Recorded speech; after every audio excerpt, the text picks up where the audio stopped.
গোপাল ভাঁড় একটি জনপ্রিয় কার্টুন যা দুই বাংলায় বিশাল জনপ্রিয়তা অর্জন করেছে। দর্শকদের মনে জায়গা করে নেওয়া কার্টুনটি সোনি আট চ্যানেলে সম্প্রসারিত হয়। ছোট বড় সব স্তরের দর্শকদের মনে জায়গা করে নেওয়া কার্টুনটি সর্বপ্রথম 2015 সালে পরিচালনা শুরু হয়। ভাঁড় ছিল মধ্যযুগীয় বাঙালির রসিক গল্পকার। মনোরঞ্জন ভাঁড় সৎ ও বুদ্ধিমান একজন ব্যক্তি, মহারাজ কৃষ্ণচন্দ্রের রাজসভার একজন নবরত্ন। তবে আমাদের গোপাল ভাঁড় সম্পর্কে অনেক কিছু জানা হলেও গোপাল ভাঁড়ের গিন্নি নাম কি, গোপাল ভাঁড়ের গিন্নির আসল পরিচয় কি?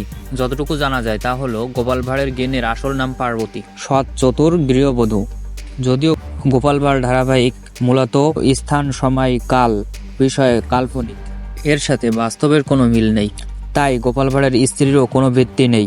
গোপাল ভাঁড় কার্টুনটি আপনাদের কাছে কেমন লাগে, এবং আপনি যদি গোপাল ভাঁড় দেখে থাকেন তো গোপাল ভাঁড় চরিত্র আপনার কাছে কে সেরা অবশ্যই কমেন্ট করে জানাবেন, এবং আমাদের চ্যানেলটিতে নতুন হলে চ্যানেলটি সাবস্ক্রাইব করে আমাদের সাথেই থাকবেন।